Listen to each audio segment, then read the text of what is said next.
Bonjour à tous et bienvenue dans ce briefing des marchés du 13 mars 2020.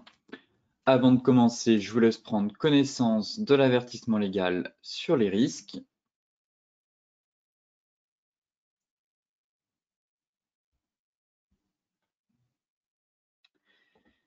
Et tout de suite, nous allons prendre la température des marchés après une chute assez vertigineuse. Jeudi, l'une des pires séances de leur histoire pour les bourses européennes.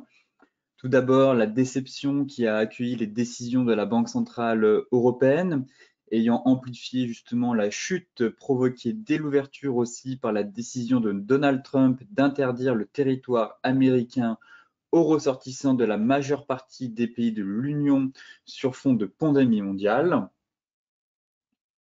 La BCE a certes annoncé une nouvelle enveloppe de 120 milliards d'euros allouée à ses achats d'actifs cette année et elle a assoupli aussi les contraintes réglementaires imposées aux banques, mais elle n'a pas modifié ses taux d'intérêt contrairement aux attentes de la part des investisseurs. Enfin, Christine Lagarde s'est surtout employée à souligner la responsabilité des gouvernements de la zone euro en matière de relance budgétaire.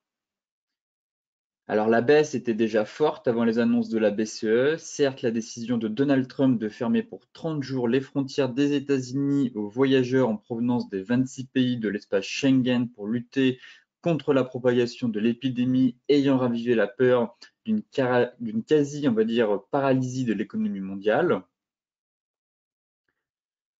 Côté US, eh bien Wall Street a terminé aussi en forte baisse jeudi, puisque l'indice Dow Jones affichait en clôture son recul le plus marqué depuis près de 33 ans, conséquence d'un regain d'inquiétude quant aux conséquences économiques et financières de la pandémie de coronavirus. Le S&P, lui, a plongé de quasiment presque 9,5%, connaissant lui aussi sa pire séance depuis 1987. L'indice qui représente on va dire, les 500 plus grandes entreprises de Wall Street est officiellement entré en bear market, un terme qui caractérise, comme je vous le disais, une chute de plus de 20% par rapport au dernier record. La panique liée au coronavirus désormais est considérée comme une pandémie mondiale et ce qui explique les chutes de l'ensemble des bourses dans le monde entier. Enfin, au cours de la séance, les échanges ont même été interrompus pendant un quart d'heure en tout début de séance, quand le S&P a perdu plus de 7%. Je rappelle qu'on a différents coupes-circuits qui est censé justement permettre aux investisseurs de reprendre leurs esprits. Donc le premier coupe-circuit est à 5%, le deuxième est à 7% et le troisième est à 13%. Enfin, pour terminer, Wall Street a brièvement effacé une partie de ses pertes à la mi-séance après l'annonce de la Réserve fédérale d'une injection de 1500 milliards de dollars supplémentaires sur le marché monétaire. Le marché a certes rebondi pendant un court moment pour au final effacer la totalité de cette injection de liquidités. Maintenant, intéressons-nous à quelques graphiques macro et micro à venir. Ici, c'est donc le cours du CAC 40 face aux différentes crises qu'on a pu connaître durant les précédentes années de 2000 et 2008. Donc la première était la crise des dot-com, à savoir l'éclatement de la bulle Internet. Ici, on s'était retrouvé quasiment avec un CAC pas loin de sous les plus bas, un peu plus légèrement au-dessus de 2000. Ici, c'était la crise des subprimes en 2008. Et est-ce que la crise de 2020 serait la crise du Covid-19, celle du coronavirus? Vu l'ampleur des dégâts, vu les risques, vu le contexte, vu les inquiétudes grandissantes de la part des opérateurs qui ne price plus une crise sanitaire, mais actuellement on anticipe une récession. De ce fait, la crise de 2020 pourrait être celle du coronavirus, le signe noir justement que personne n'avait anticipé, je pense, pouvant faire des dégâts hors normes et impacter fortement l'économie mondiale. Pour appuyer ce graphique, ici, c'est la probabilité de récession. Si vous voulez, c'est actuellement, on a un pic sur les 12 mois à venir. Là, on est à plus de 50% d'une récession mondiale provoquée par une pandémie, justement, et de plus en plus probable et de jour en jour, si vous voulez. On commence à déplacer, on a atteint les 55% du risque de récession à venir dans les 12 mois. Si on constate bien, on a des flux de biens, de services et de personnes qui vont être confrontés à des restrictions, comme vous le savez, des confinements qui vont être de plus en plus fortes. Les annulations, que ce soit via les secteurs aériens, je pense, l'énergie qui souffre beaucoup. On voit les compagnies aériennes comme Boeing qui avaient déjà quelques déboires, mais s'enfoncent de plus en plus. Air France souffre aussi. Certaines compagnies low cost ont déjà fait faillite. Donc, tous ces éléments font plus. On n'a pas encore atteint le pic, si vous voulez, de l'épidémie pour le moment en Europe, même aux États-Unis. Ce qui fait qu'on va avoir des règles et des restrictions de plus en plus fortes, ce qui risque de créer justement un ralentissement à venir, que ce soit l'Italie qui a déjà fermé tous ses commerces, son pôle économique au nord surtout de l'Italie, qui risque d'impacter fortement les perspectives, en tout cas économiques, à venir pour 2020. D'où la probabilité d'obtenir maintenant une récession dans les 12 mois à venir de l'économie mondiale.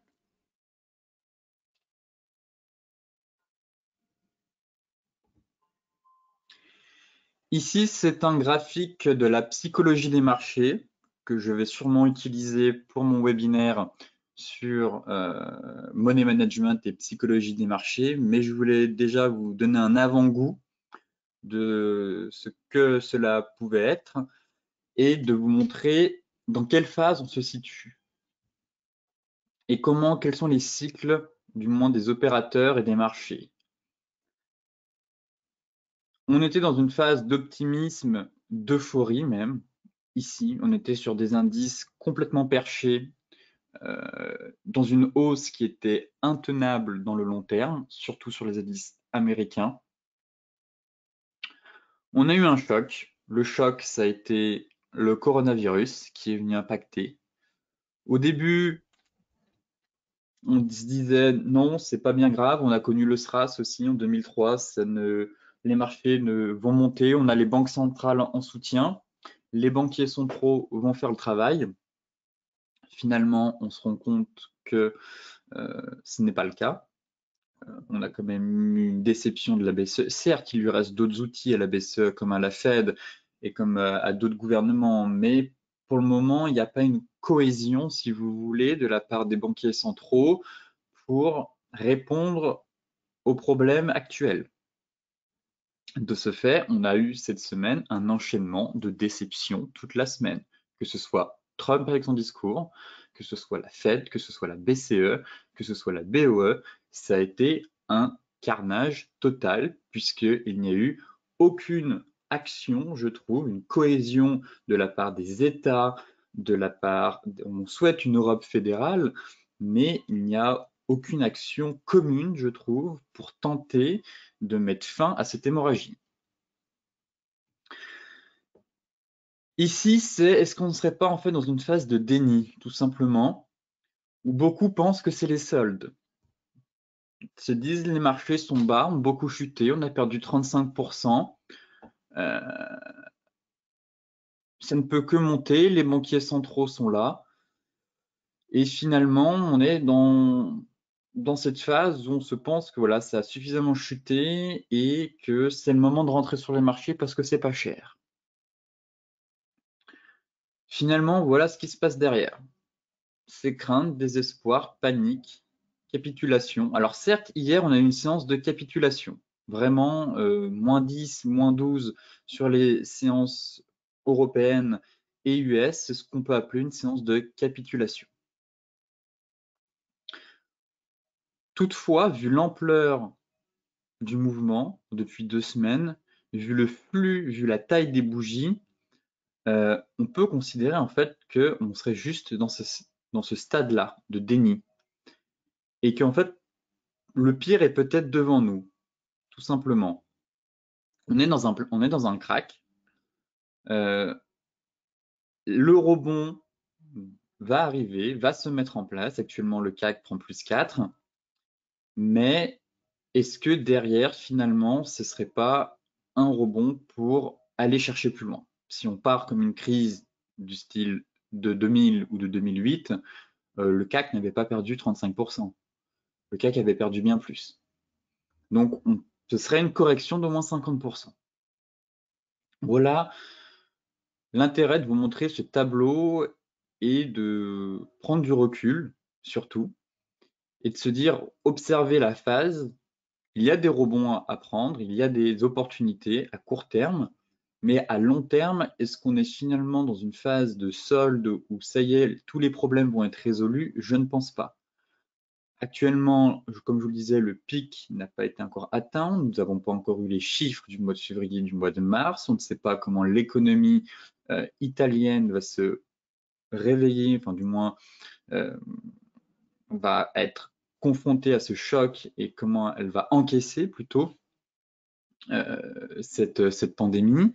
L'Europe n'a toujours pas atteint son pic, les États-Unis non plus. On voit que Disneyland, Amazon oblige à ses employés à travailler à domicile. Disneyland commence à fermer ses parcs. Donc oui, ça pèse énormément sur les marchés. Mais derrière, ce qu'on attend, c'est quand même des chiffres. Quelle va être la croissance à venir? Comment nos entreprises vont dépendre de l'importation et de l'exportation d'autres entreprises et d'autres pays. Donc tout ça, actuellement, on manque de données, on manque encore de visibilité, ce qui fait que oui, on a beau injecter des liquidités derrière sur les marchés, mais quand les chiffres vont sortir, peut-être qu'on va avoir d'autres coquilles suite à ces chutes, peut-être que des banques risquent de ne pas se relever, tout simplement. Et donc, ça pourrait créer encore un mouvement de panique et de désespoir sur les marchés avant d'arriver à un stade de découragement pour ensuite, à très long terme, repartir dans un nouveau cycle haussier. Après cette petite présentation, on va s'intéresser au graphique et tout de suite le CAC 40. Donc le CAC 40 qui rebondit ce matin de plus de 5%, un rebond enfin attendu, j'ai envie de dire. On est sur une énorme zone mensuelle, même si on a pulvérisé toutes mes zones précédentes. Ici, c'est un seuil critique quand même. Voilà. Même si on est dans un crack, le marché anticipe une récession. On a quand même perdu 35%, donc ce n'est pas rien. C'est à prendre en compte. C'est vrai que cette baisse est juste impressionnante. Toutefois, un rebond doit et devrait se mettre en place. On ne va pas non plus chuter en ligne droite. Un rebond peut se mettre en place. Reste à savoir ensuite quelle va être la proportion de ce rebond. Et ça, actuellement, c'est extrêmement compliqué de déterminer si on va aller à 4007, 4009, 5000 avant de repartir. En tout cas, on est sur une zone. Pour le moment, le marché semblait avoir capitulé hier. Ici, on est vraiment dans cette vraie zone mensuelle de dernier rempart. Et sous les 4000, c'est vraiment la récession et la crise à venir. En tout cas, qui sera jouée par les marchés. Pour rappel, en 2000, on a perdu 65%. En 2008, on a perdu 60%. Et là, on est actuellement, j'ai envie de dire, 45. Donc, il y a de la place encore derrière si ça veut corriger. pour aller rejoindre les 2600. Vraiment, si c'est le scénario le pire et qu'on est dans une crise, qu'on part dans une récession à venir, et qu'actuellement ce qu'anticipent les marchés, du moins, il y a de la place pour corriger. Enfin, corriger, pour chuter, on va dire. Encore plus.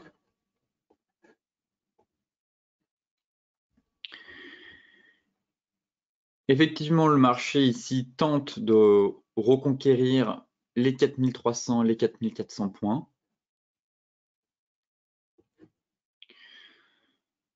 Reste à savoir, comme je vous le disais, où peut se déclencher ce rebond. On peut très bien voir finalement, hop, on passe chercher notre oblique ici de très long terme, en mensuel, cet oblique qui passe par tous les plus bas, venir faire un pullback dessus avant de repartir.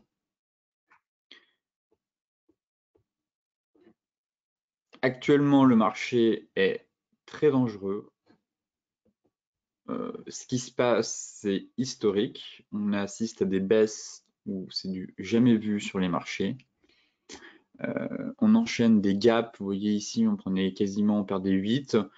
Voilà, c'est pas parce qu'on perd 8, qu'on perd 3, qu'on peut pas faire, eh bien, on a fait moins 12. On a fait moins 12 quand même sur cette séance, alors qu'on perdait déjà 25%. On a réussi à faire moins 12. Tout simplement pour montrer à quel point le marché est irrationnel. Et là, on fait plus 6, quasiment. Donc, ça montre à quel point, si vous vous sentez à l'aise sur ce marché, ce qui m'étonnerait fort, eh bien, allez-y doucement, ou sinon, tout simplement, restez en mode spectateur. Mais n'essayez pas d'attraper en fait le point bas. Vous ne l'aurez jamais, jamais, jamais. Le point bas, il est impossible à avoir. Le point haut, c'est pareil. Vous n'aurez jamais les points bas et vous n'aurez jamais les points hauts sur les marchés, tout simplement. Il faut savoir prendre, je pense, ses bénéfices, ne pas être trop gourmand, faire attention au levier, ne pas se dire ça a perdu 12%, donc ça va en reprendre 15. Non, peut-être que certains ont payé à 4000, se disent si on arrive à 4003, c'est une zone, je prends mes bénéfices, tout simplement. Ça représente 6%, c'est énorme. Donc il y a quasiment plus de 150 points, même plus de 200. Donc, il faut être prudent, tout simplement. On a déjà repris 6%. Peut-être que ça va bloquer sur les 4003. Si on passe les 4003, on ira à 4006. C'est vrai qu'on a un gruyère. On a un véritable gruyère sur le CAC. Mais vu le mouvement de panique, vu le manque de visibilité, eh bien, ça crée des mouvements de panique et on a atteint, c'est le paroxysme de la peur, tout simplement. Et vous dire que le CAC va aller à 4007 ou à 5000, personne n'en sait rien, tout simplement parce que les mouvements sont complètement dingues.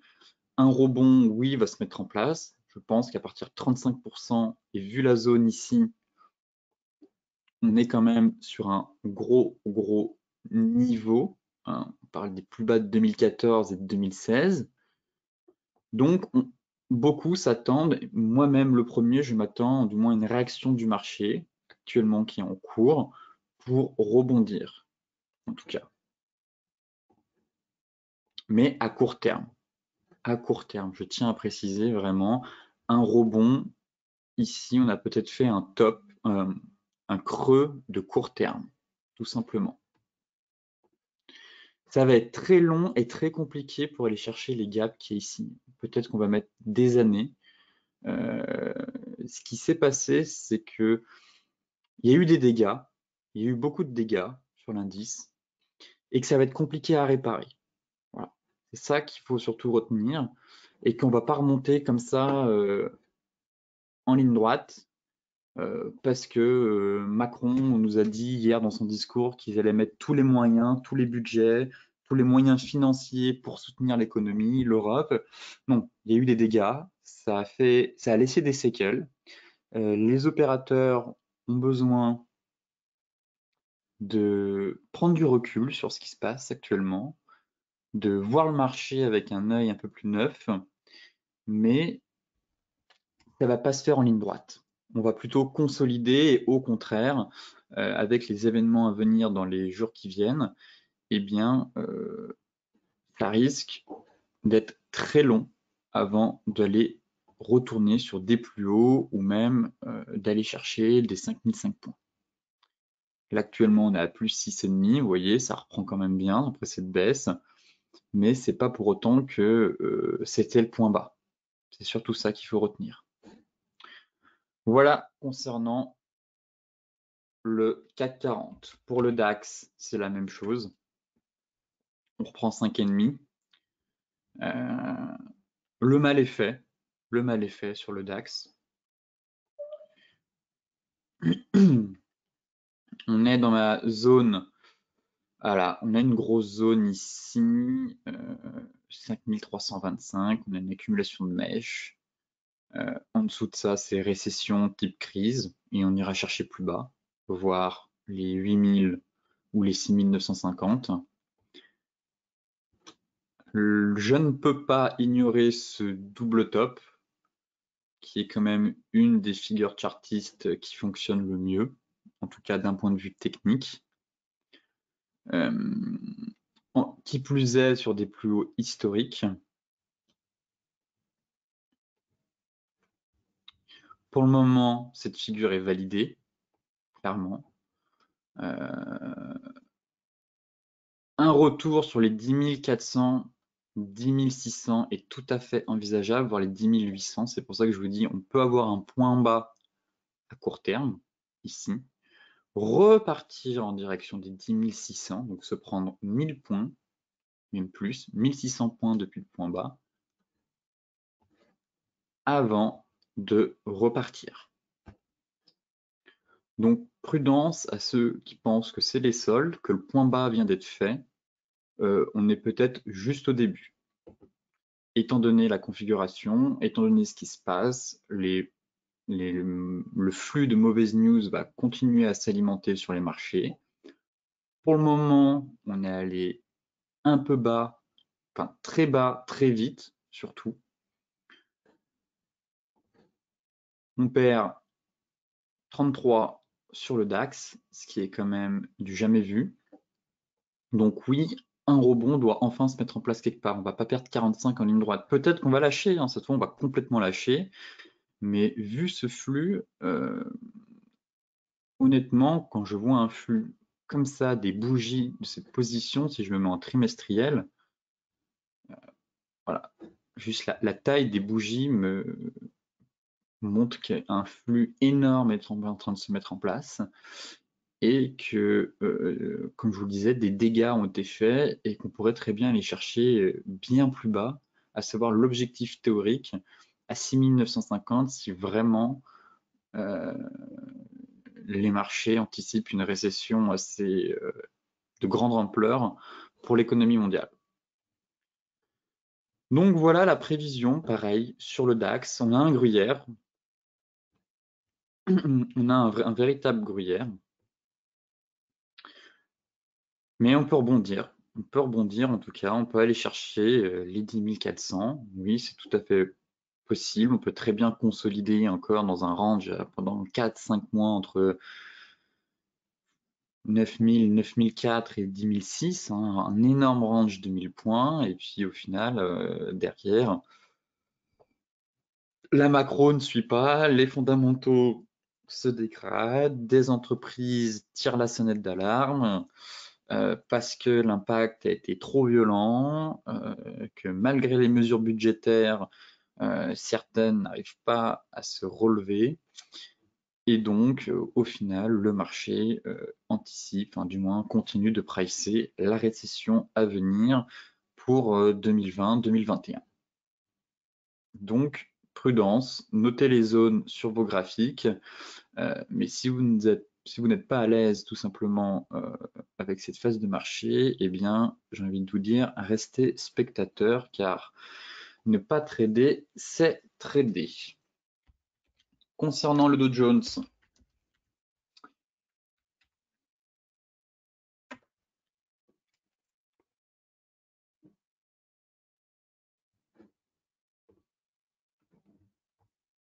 alors, Pas le Dow Jones Transport, le Dow Jones Industrial Average. Voilà.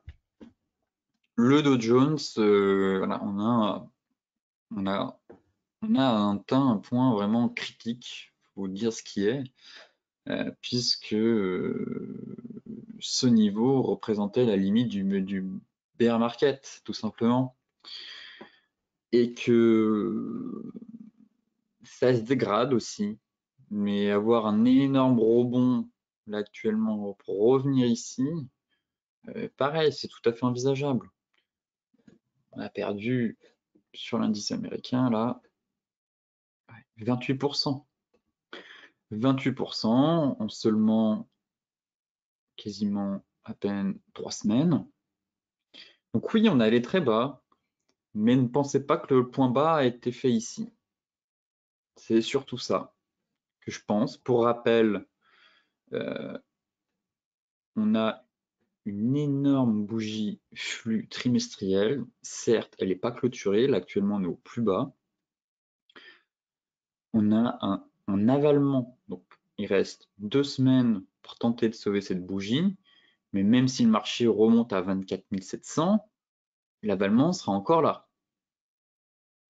On a la divergence baissière de très long terme, du jamais vu quasiment.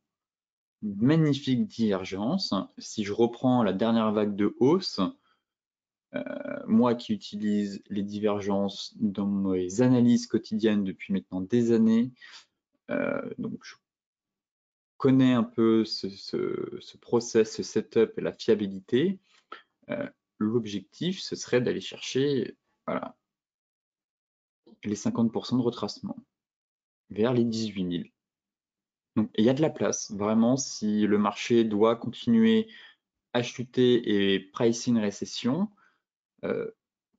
point bas ici actuellement de court terme, mais si ça se dégrade, on a encore 7000 points, je pense, peut-être même un peu moins, mais on a bien 3-4 000 points à venir chercher sur le Dow Jones.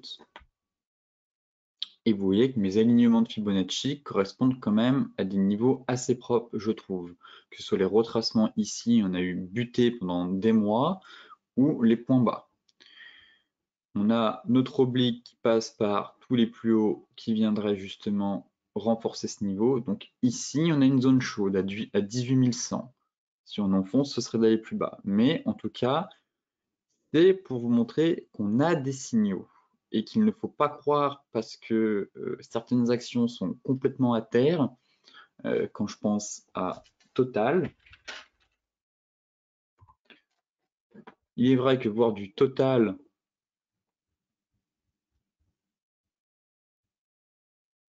à 25, oui, c'est alarmant de voir du Total à 25.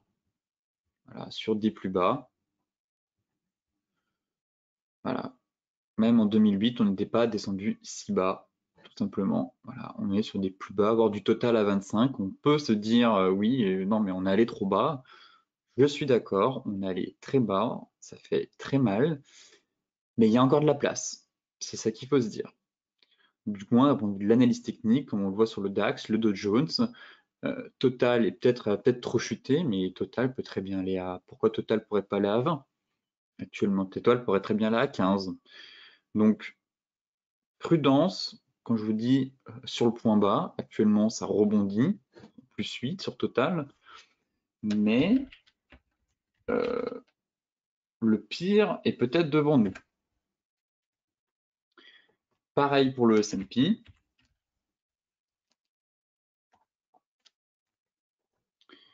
Qui lui, au contraire, nous montre qu'un point bas, voilà, parfaitement. On est venu rebondir tout simplement sur notre oblique de très long terme. Ici, on s'est arrêté pile poil dessus. Donc, on va avoir un rebond, tout à fait. On peut avoir un rebond, comme je vous le disais, sur revenir chercher la moyenne mobile 200, 2006, 2008. Et la tendance est encore haussière. Si je me mets en mensuel, oui, c'est encore haussier. Mais on est rentré en bear market, car voilà, la chute est de plus de 20%.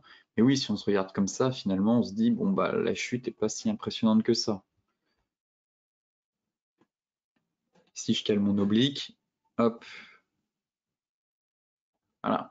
Bon, bah, j'ai toujours une oblique de tendance haussière qui vient soutenir les prix. Mais en trimestriel, voilà, c'est une bougie pas jolie du tout. On est venu chercher seulement la moyenne mobile 20, on est pile poil dessus. Si ça devait vraiment corriger, comme ici, divergence, on a perdu 50%.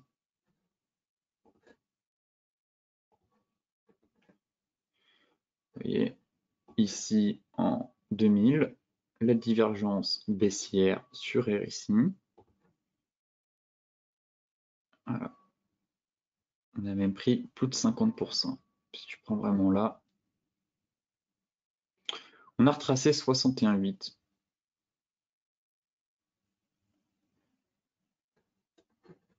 Donc ici, c'est pareil. Si vraiment, actuellement, elle est validée, mais il faut attendre la clôture de la fin du mois. Mais on montre que il y a encore de la place finalement.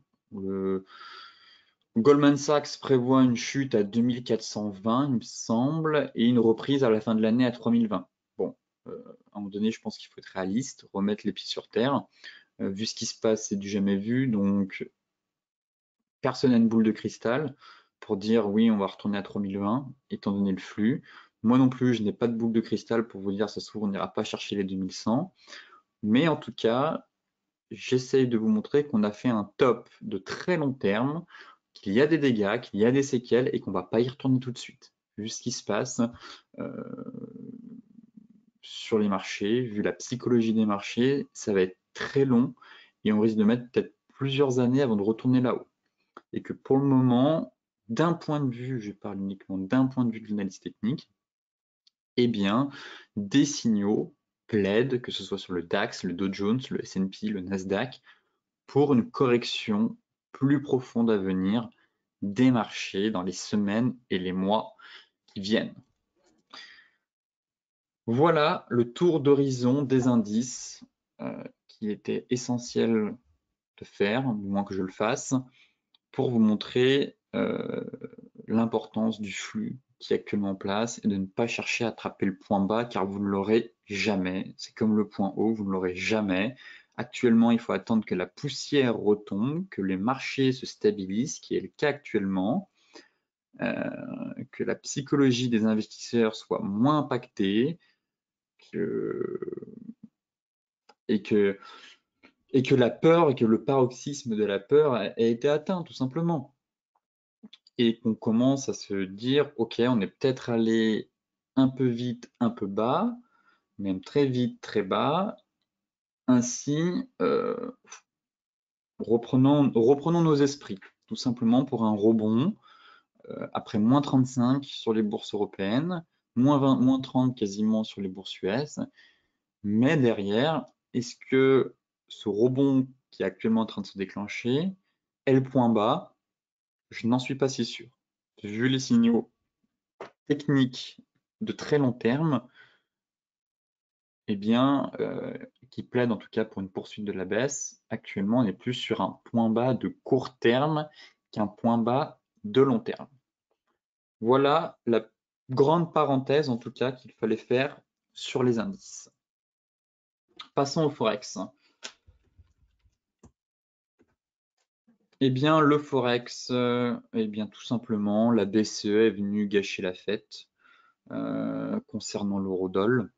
Elle a clairement plombé l'eurodoll. Je vous le disais hier, je ne voulais pas faire de prévision sur l'eurodoll parce que ça pouvait prendre 150 pips, comme ça vous pouvez en perdre 300. Ça n'a pas manqué. Voilà, c'était le yo-yo. On a fait 1,13, 1,1333, 1,1060. Bon, quasiment 300 pips presque. Un véritable yo-yo.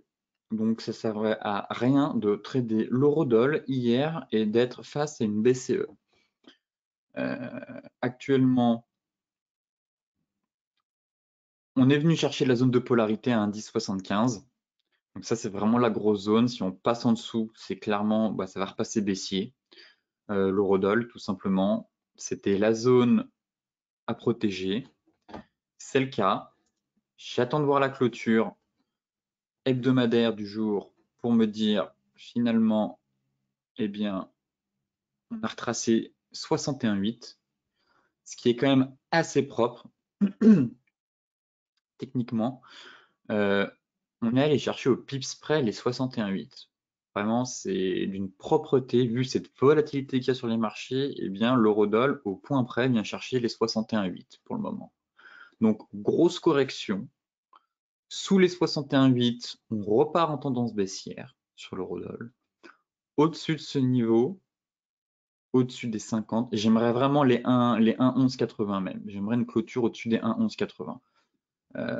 On est dans une vague corrective assez puissante, mais la dynamique reste haussière, du moins à moyen terme, puisqu'on est au-dessus de notre canal haussier.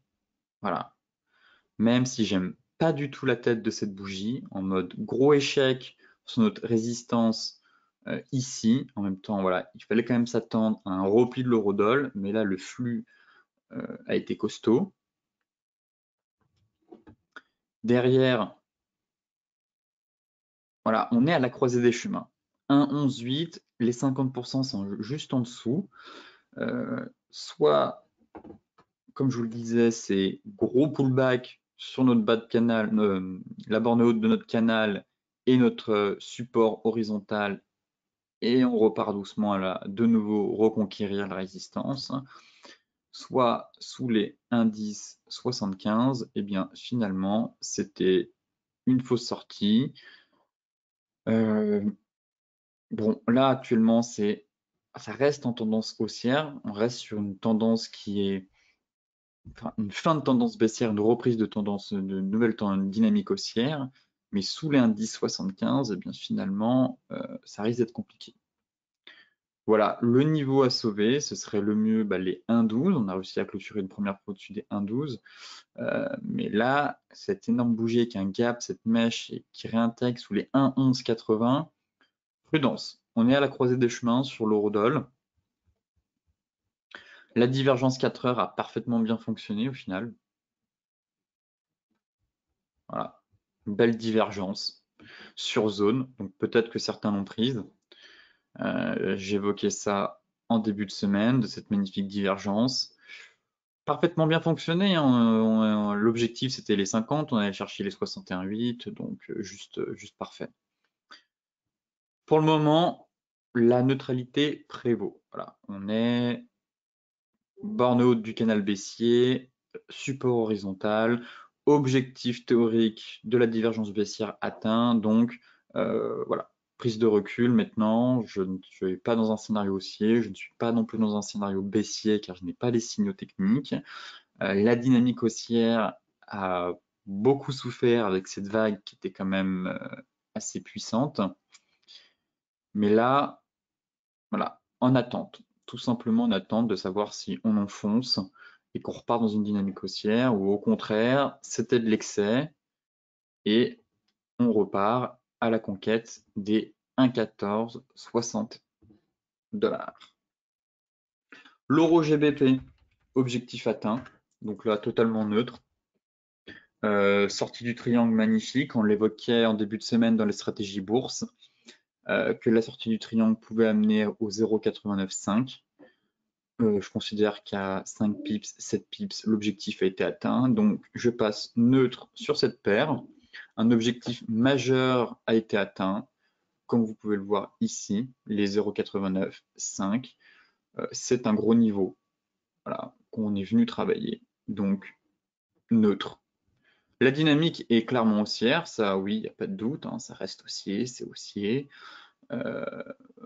Mais voilà, objectif théorique du double bottom, pardon, atteint. Objectif du fanion du triangle de consolidation quasiment atteint à 7 pips près, mais je considère que c'est atteint, donc neutre.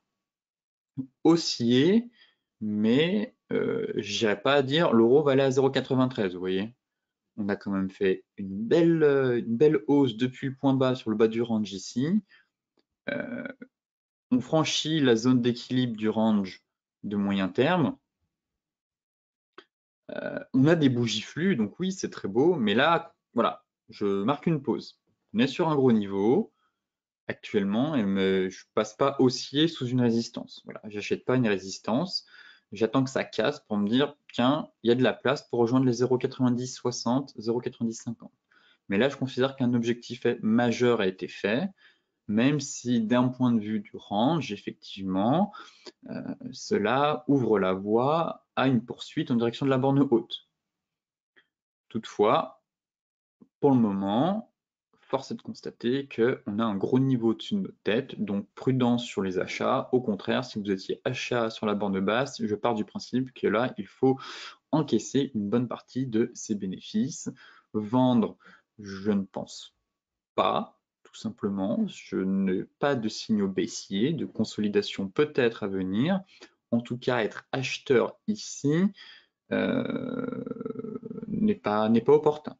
Voilà, c'est mon opinion après, mais on est sur une résistance. Donc on attend que ça casse, on attend de voir si ça consolide dans une nouvelle figure, comme ici, mais pour le moment, pareil, on reste à l'écart et on se met en mode spectateur sur cette paire. L'USD CAD, on m'a posé la question, alors je vais répondre. Je vais répondre à la question, y a-t-il une divergence sur l'USD CAD?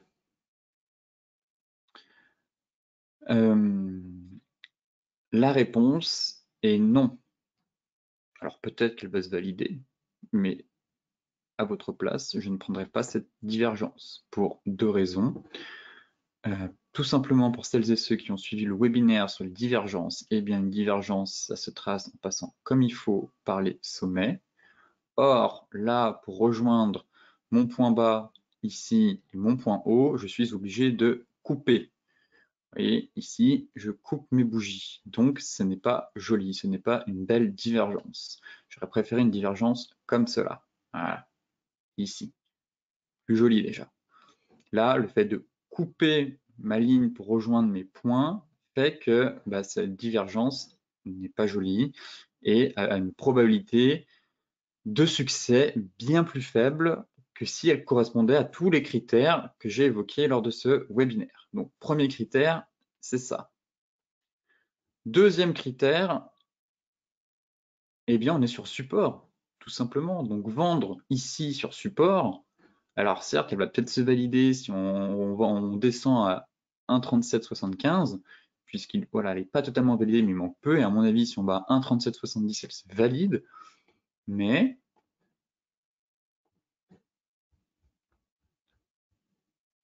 on a eu une énorme bougie flux qui est venue exploser notre résistance. Donc, en fait, cette divergence, ah oui, enfin, cette divergence n'est pas complètement valide. Et deuxièmement, on est sur support. Donc, même si elle se valide, vous allez shorter un support ici. Alors certes, il y a un gros gap à venir chercher. Peut-être qu'on va peut-être pas y aller tout de suite. On va peut-être continuer à monter avant d'aller combler. Mais actuellement, on a cassé la résistance en fait. Et la borne basse du canal haussier. Donc, vendre ici, c'est risqué. C'est risqué parce qu'on est sur support, on attend qu'un support casse. Mais quand votre support va casser, tout simplement, si je me mets ici, si votre support casse, votre point d'entrée, il va être par ici. Votre divergence sera peut-être validée, mais si vous prenez votre ratio de là avec votre stop qui sera à peu près ici, et que vous le reportez à votre objectif de la divergence, eh bien, vous n'avez pas le ratio pour trader cette divergence. Voilà les éléments ici.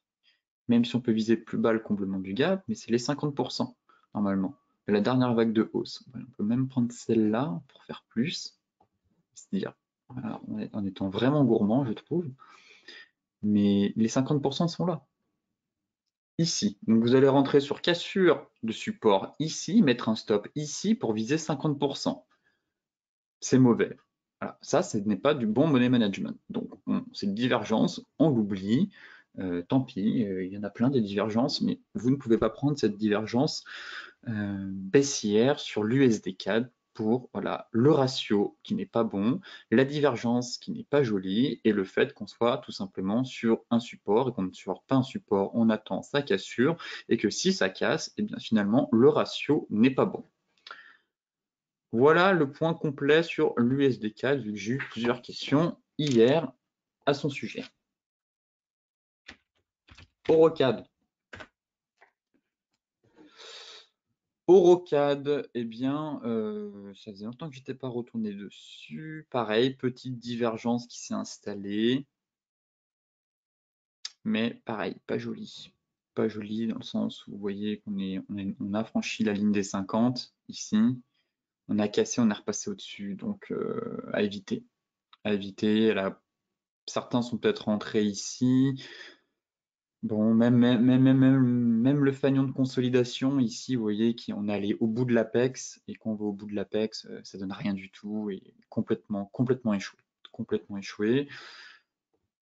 Divergence pas très jolie. Bon, on a un bel avalement, on a un gap. C'est vrai que ça peut être tentant. On est sur résistance. En tout cas, la configuration est plus jolie que sur l'USD-CAD, hein, sur l'EuroCAD. Là-dessus, voilà, on est dans une configuration un peu plus belle. On a pas mal de bougie d'hésitation, clairement, ici. On a un avalement en cours, même si on a une énorme mèche. Il y a un gap sous nos pieds. Je peux comprendre le particulier qui voudrait tenter le complément du gap. Effectivement, on est dans une configuration plus jolie sur cette paire.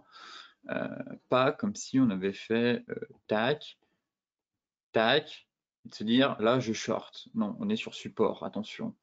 Là, on est sur résistance, vous voyez. Et on a des chandeliers d'hésitation. Donc oui, la stratégie est plus propre techniquement sur l'EuroCAD que sur l'USD-CAD. Voilà. Mais la divergence, vous voyez, ce qui me dérange, c'est que ça part pas. C'est que ça part pas en fait. C'est que ça dégonfle l'indicateur comme qu'on est dans un range, vous voyez. Et que j'aime bien, voilà, voilà. J'ai peur que ça fasse un range et que ça dégonfle l'indicateur pour au final exploser à la hausse. Alors que la divergence, elle aurait dû partir en fait. Et là, elle part pas, c'est plus en mode divergence. Je dégonfle l'indicateur, là, elle se fait invalider parce qu'on passe sous 50, on repasse au-dessus, et on a un magnifique range. Avec la moyenne mobile qui passe, qui viendrait prendre appui, propulser les prix, et boum, repartir en direction de nouveaux plus hauts. Mais c'est vrai qu'il y a le gap juste en dessous qui pourrait être intéressant à venir combler, mais pour le moment, voilà, on trade ce que l'on voit et pas ce que l'on veut. Et là, actuellement, je vois un range et que je vois une divergence invalidée. Donc, pareil, j'attends, et peut-être que les traders de range vont se dire, bah moi j'attends que la moyenne mobile 50 se remette ici, chandelier de retournement, et je tente un coup. Pourquoi pas, en mode trading range. Effectivement, vous avez un range. Donc, il y a différentes stratégies à adopter, en tout cas, sur cette paire. Ensuite, le GBP-USD avant de passer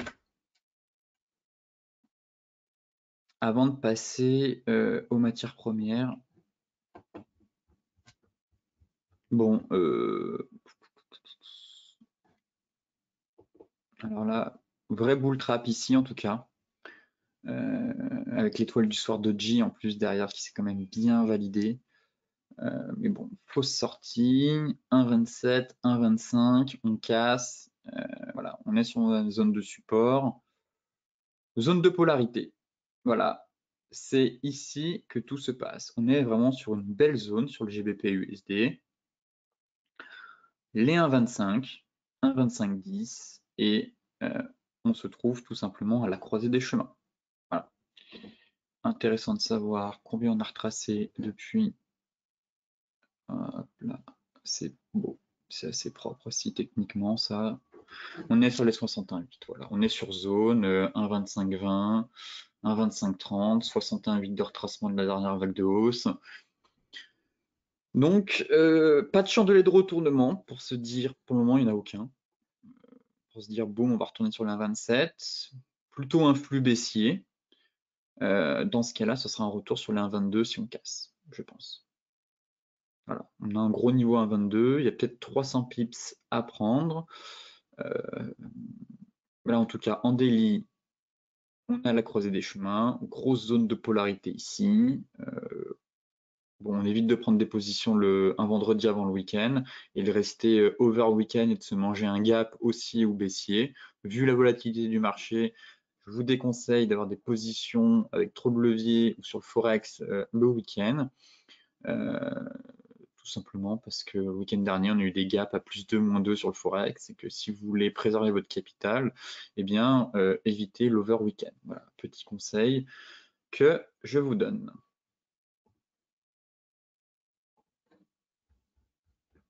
En 4 heures, pareil, j'ai pas de chandelier de retournement, j'ai pas de divergence, il n'y a rien. On voit que ça stabilise, peut-être un petit range d'une heure, éventuellement pour ceux qui sont plus de l'intraday sur le GBP. Voilà, petit range à prévoir. À mon avis, si on veut vraiment affiner, moi je sais que je ne suis pas fan d'aller en dessous de l'unité 4 heures sur le Forex, mais bon, on me demande de le faire. Donc voilà, mais voilà, petit range à prévoir en mode triple bottom. Si ça casse, bon, bah on va aller plus bas. Si ça tient ici, allez, 1, 2, 3, triple bottom, et on va chercher les 1,27. Voilà, mais pour le moment, là, c'est une bougie flux horaire, il n'y a aucun signal de retournement. Donc prudence. Au contraire, on consolide, le mouvement vient du haut en direction du bas, ça consolide, si ça casse, eh bien ça part en direction de la 24, et au contraire, si ça consolide, eh bien, et que ça repart, c'est la 27. Donc pareil, je pense qu'on fera le point dans la stratégie bourse, mais GBP USD, il y a un mouvement à surveiller, il y a un mouvement d'une bonne amplitude, je pense, qui va se déclencher dans les jours à venir. Concernant le gold qui a quand même lourdement chuté hier, on est venu chercher notre oblique ici haussière. Alors, on est venu chercher notre oblique, donc ça reste haussier. Boum, rebond sur les 1550. Ce que je vais vous dire sur le gold, c'est que j'ai une prévision haussière. Vous le savez maintenant que je vise 1800. Toutefois, si on part dans un crack, l'or ne sera pas une valeur refuge, si vous voulez. C'est une valeur refuge de couverture de portefeuille. Mais en temps de crack, l'or va souffrir.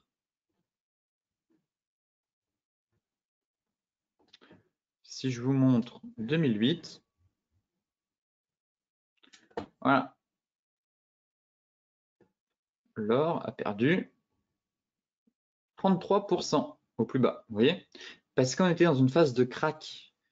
À un moment donné, on a eu plusieurs bougies les semaines dernières, on était dans des phases d'appel de marge, de prise de bénéfices pour couvrir d'autres marchés. Mais si on part enfin, on est actuellement dans un crack, c'est un crack ce qu'on est, mais si on a une baisse qui s'intensifie, qu'on est amené à perdre encore, comme je vous le disais, là on est à moins 35 et qu'on se retrouve à moins 50, moins 55, l'or risque d'en pâtir, comme le montre le graphe en 2008, vous voyez, avant de se reprendre. Mais c'est pas une valeur, c'est une valeur de couverture dans des périodes d'incertitude ou pour se couvrir face à des risques sur d'autres marchés, mais en temps de crack vraiment, eh bien, on voit que la bougie de la semaine, c'est ce qu'on a eu, moins 12 sur les marchés, et bien là, on est sur un avalement. Alors, le Dark Cloud Cover ici a été annulé une première fois, je l'ai invalidé parce que j'estimais qu'on était dans des appels de marge et des prises de bénéfices. Là, on est sur un avalement, et attention, voilà. On a peut-être eu un super point d'entrée finalement. Alors certes, on a aussi cette divergence-là, mais elle n'est pas validée, mais je la note. On a peut-être eu Ici, finalement, vague haussière, correction, vague haussière, boum, on vient chercher les anciens tops, on prend appui sur notre oblique haussière avant de repartir. Voilà. Donc, ce chandelier sera validé, parce que là, dans tous les cas, il va clôturer sur un dark load cover ou un avalement, c'est sûr. On ne va pas reprendre 3% sur l'or. Enfin, quoique les marchés sont tellement irrationnels, donc on peut s'attendre à tout. Mais ici, en tout cas, il va falloir, pour le valider, il faudra qu'on casse les 1560. Voilà. On a un chandelier d'indécision, de retournement qui est en train de se mettre en place. On a cette oblique, mais actuellement, voilà, j'aime bien le parcours technique de l'or et que finalement me dire, eh bien, ce chandelier sera validé si on casse les 1560 voire 1535 actuellement. Mais sinon, tant que j'ai mon oblique de moyen long terme qui soutient les cours, eh bien, tout simplement, voilà, la perspective est haussière. Donc, je ne passe pas baissier sur l'or. De toute façon, c'est hors de question. Enfin, du moins, c'est pas le cas. Et vu ce qui se passe, je continue à penser que l'or a encore de beaux jours devant lui. Toutefois, si le marché devait vraiment se mettre à partir en ligne droite, effectivement, l'or pourrait en souffrir et on pourrait aller plus bas. Et le chandelier ici commence à me mettre en alerte. Voilà. Mais tant que ça tient, et que c'est pas cassé, la dynamique est haussière sur l'or. Certains parlaient d'un double top. Ici, effectivement, on a eu un double top, 4 heures. Assez beau. Ah, il est propre. Beau double top qui n'est pas invalidé, au contraire, on a fait le pullback quasiment sur ligne de coup. Donc oui, s'il était amené à se valider, on va dire, il est à peu près là, tac. Ça donne un objectif, voilà, vers les 1460. Donc ça, c'est dans le scénario où les indices lâchent vraiment et le gold lâche.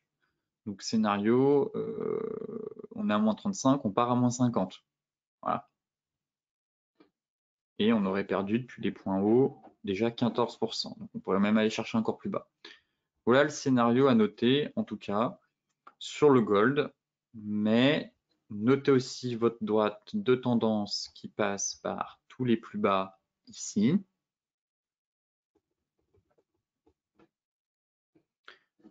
Et on est venu la chercher pour le moment. D'où l'importance de me dire tant que, de toute façon, c'est théorie de dos. Voilà, il faut suivre la théorie de dos. Donc, tant que ce niveau n'est pas cassé ici, eh bien, la tendance ne passe pas baissière. On pourra avoir un excès éventuellement au niveau des 1535, mais pour le moment, ça reste haussier malgré le pattern weekly qui est actuellement en place et le double top qui s'est validé. Toutefois, ça reste l'or. Et que tant que le marché se stabilise, eh bien l'or, lui, ne va pas plonger immédiatement. C'est vraiment si on part en flèche que l'or risque vraiment d'en pâtir et de retourner sur des niveaux plus bas. Voilà le point complet sur l'or.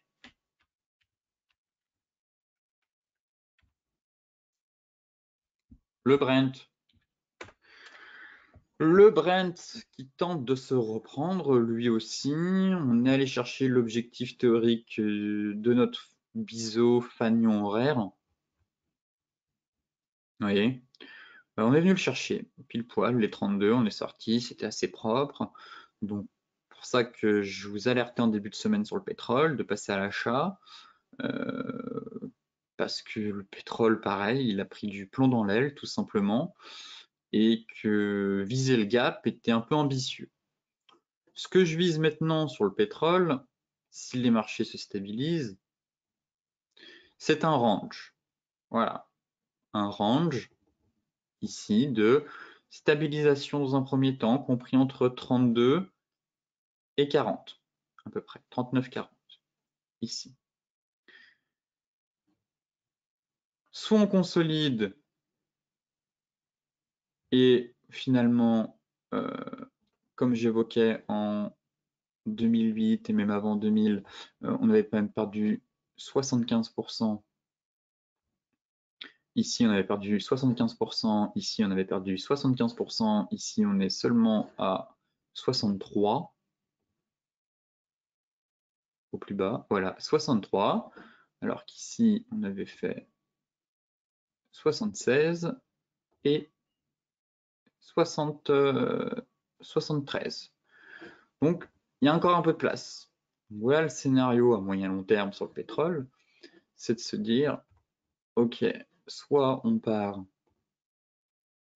dans une phase de consolidation, ici, je vais me mettre en 4 heures, de consolidation, voilà, et que finalement, si ça sort par le bas, eh bien, on ira chercher les plus bas vers les 27 et les 25.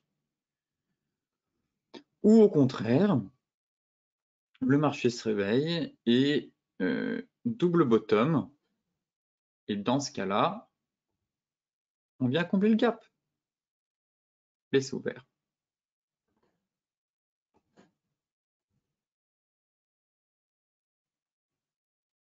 Voilà, pile poil, vous voyez. Donc assez propre aussi l'objectif théorique de ce range. Donc voilà, à noter mes scénarios maintenant que je mets en place sur le pétrole. Scénario de range consolidation, ça sort par le bas parce que le mouvement et le flux est extrêmement baissier, les fondamentaux se dégradent, les marchés continuent de paniquer, donc sorti par le bas. Les marchés retrouvent leurs esprits et se disent ok, les moins 30 sur les plus bas étaient peut-être un peu violents, on va peut-être reprendre un peu de hauteur. Double bottom, on vient chercher le gap, mais derrière, à moyen terme, ça repart. Voilà. C'est au mieux, on vient chercher le gap pour repartir derrière en direction des 32. Voilà. Mais le rebond du pétrole, maximum, je le vise à 48. Avant de perdre du souffle, enfin avant de manquer de souffle tout simplement et que d'autres éléments se dégradent et de repartir à la baisse. Voilà le scénario sur le pétrole à moyen court terme, range, double bottom ou range sorti par le bas. Ensuite, pour terminer ce briefing des marchés, le Bitcoin.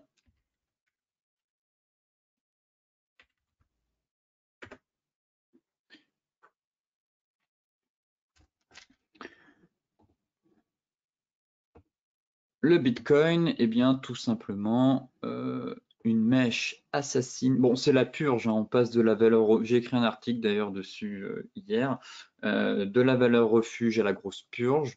Donc maintenant, je pense que certains vont devoir changer leur fusil d'épaule et arrêter de dire que le Bitcoin est une valeur refuge.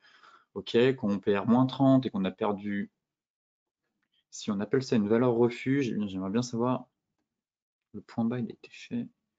Ah, on a quand même bien purgé 50%. 50% en l'espace de moins de 48 heures, donc ce n'est pas une valeur refuge, le Bitcoin. Clairement, c'est un outil de diversification qu'on peut avoir dans les portefeuilles à hauteur de 5%, mais en aucun cas on fait all-in en se disant si les marchés chutent, le Bitcoin, cette monnaie, est une monnaie de substitution aux actifs de couverture, tels que l'or ou le franc suisse. Non, du tout, encore une fois. Le Bitcoin a donné une leçon à certains, je pense. Ils vont devoir revoir, à mon avis, leur psychologie ou leur papier concernant la valeur refuge. Ce n'est pas du tout une valeur refuge. J'adore les cryptos, je suis pour la blockchain, mais je m'interdis de dire que c'est une valeur refuge, tout simplement, car ça ne l'est pas. Déjà, vu comment elle évolue en fonction des marchés, et de deux, par sa volatilité. Moins 30, comme on a eu hier ou avant-hier sur les plus bas, clairement, cette bougie-là, c'est une bougie de moins 40, moins 40, moins 38. Donc non, clairement, ce n'est pas... voilà, il n'y a pas à tergiverser. Ce n'est pas une valeur refuge. On avait certes cette magnifique ETE, on a pulvérisé l'objectif des 6100, la zone de polarité. Quelle prévision pour le Bitcoin? Tout simplement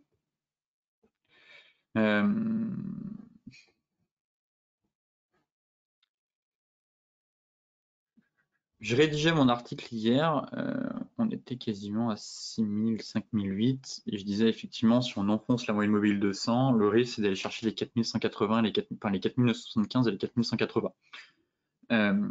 Ça a été fait, mais d'un côté, on est en hebdomadaire, et là, on tente de sauver la moyenne mobile 200. Si vous voulez, c'est une mèche assassine.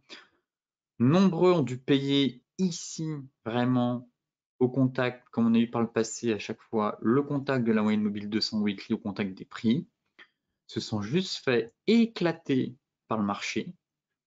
Mèche assassine qui vient mais chasser tous les stops. Donc certains ont dû se trouver en appel de marge, à mon avis, en ayant payé la touchette ici, sans attendre un chandelier de retournement. Donc éclatement des stops ici, tout le monde devait être à l'achat. Donc on allait chercher bien plus bas, sortir tous les acheteurs qui ont dû énormément souffrir, pour au final derrière se dire tiens, ils sont tous sortis, et ben le marché va remonter au niveau de la moyenne mobile 200 et prendre plus stress. Voilà typiquement le scénario sur les cryptos où c'est des mèches assassines qu'on a à chaque fois et qu'on est venu sortir tous les acheteurs pour les décourager pour au final reprendre 13%. Donc, moi techniquement, c'est la clôture hebdomadaire que je regarde. Voilà, on s'aurait une clôture hebdomadaire là, je vous dirais, ok, c'est ultra baissier, on va aller chercher 3002, on va aller à 2008, voire 2000, 2900, pardon. Pour le moment, ça tient. On a beaucoup de flux le week-end sur les cryptos, donc prudence, voyons voir la clôture hebdomadaire. Mais ce qui me dérange, c'est que notre zone de polarité est quand même bien enfoncée, mais d'un autre côté, la moyenne mobile 200 tient. Et que c'est le dernier rempart. Honnêtement, c'est le dernier rempart. On est venu purger aussi. D'un côté, ce que j'aime bien, c'est cette mèche. Je me dis, bah tiens, finalement, en fait, on est venu purger. Voilà, c'était la grosse purge. On a sorti tous les acheteurs pour au final leur mettre à voilà, belle réaction des cryptos comme d'habitude, mèche assassine, et puis au final, ça repart dans le bon sens derrière. Donc voilà le point un peu qu'on peut faire sur les cryptos, se dire dernier rempart, on est venu sortir tout le monde, on vient chercher la bande basse du canal et ça tente de repartir. Mais en journalier, ma zone de polarité 6100, 5008, c'est ça que je me dis derrière, c'est attention au pullback. En hebdomadaire, ça c'est en train de sauver, là c'est un pullback et ne pas partir comme cela. C'est pour ça que je préfère attendre le week-end, la clôture hebdomadaire, voir la réaction pareil des investisseurs sur les cryptos. On a eu un flux, une liquidation de 500 millions de dollars de Bitcoin sur BitMEX hier, donc c'était quand même sur un flux et un record impressionnant. J'aime pas la configuration daily qui est l'enfoncement de ma zone de polarité avec pour le moment un pullback, donc qui plaide en faveur d'une baisse, mais d'un autre côté, la configuration hebdo est plus jolie puisqu'on a une mèche qui vient chasser tous les stops et qu'on est sur la moyenne mobile 200 et la borne basse de ce canal. Voilà. Voilà le point sur les cryptos. Est-ce qu'il faut être acheteur? Est-ce qu'il faut être vendeur sur les cryptos? Actuellement, je pense qu'il faut être neutre. Clairement. On peut, ouais, on a fait moins 40, on peut encore faire moins 10 pour au final, boum, repartir, ou faire plus 10 ici pour repartir à la baisse. Mais actuellement, voilà, c'est volatilité extrême, sensation forte assurée. Donc ceux qui aiment les sensations fortes, eh ben, allez-y. Les plus prudents se mettront à l'écart, attendront, observeront et trouveront des signaux à venir sur la crypto, en tout cas, que ce soit à la vente ou à l'achat, dans des conditions de marché euh, plus, plus saines, tout simplement. Voilà. D'où mon avis neutre, parce que je trouve que c'est une condition de marché qui n'est pas saine, mais celles et certains qui veulent des sensations fortes et des montagnes russes, eh bien, oui, vous trouverez votre plaisir sur la crypto, vu les mouvements et les flux instables qui sont en train de se mettre en place. Voilà concernant le briefing des marchés, le point complet suite à un crack qu'on est en train de vivre sur les marchés, avec des séances historiques qu'on n'a pas eues depuis 1987 sur les indices américains ou même le CAC, les indices européens avec des séances à moins 12. Donc ce briefing des marchés était un peu long, certes, mais ce qui se passe n'arrive pas tous les jours sur les marchés, ça arrive très très rarement sur des fins de cycle comme on est en train de le vivre. Donc je prends le temps de vous expliquer un peu les prévisions, quelle va être la psychologie à venir, les attentes des opérateurs, est-ce que c'est le point bas, est-ce que finalement c'est les sols, peut-être pas, on a des niveaux techniques qui montrent qu'on a une probabilité d'avoir une baisse plus importante à venir, d'un autre côté on a perdu 35%, ce qui fait que le marché devient très lourd et que beaucoup attendent un rebond, mais voilà, il faut expliquer tous ces éléments, c'est important de prendre en compte ce qui se passe sur les marchés, on a une volatilité extrême, de la nervosité extrême, de la peur extrême, de la panique extrême. Donc n'essayez pas d'attraper le point bas, vous ne l'aurez jamais, ça c'est une certitude, vous n'aurez jamais le point haut. Aussi, d'où l'importance voilà, de faire un briefing un peu plus long pour vous éviter certaines erreurs et surtout de préserver votre capital, de savoir rester à l'écart du marché quand on manque de visibilité et que les incertitudes sont grandes, et tout simplement d'adapter son money management qui est la clé et votre capital qui est roi surtout en cette période, et ne pas trader ou adapter son levier parfois bien, permet d'éviter de perdre trop de plumes. Voilà concernant ce briefing des marchés. Je vous souhaite à toutes et à tous une excellente journée, de très bons trades. Soyez prudents, un excellent week-end et on se retrouve lundi pour faire un point complet sur les marchés.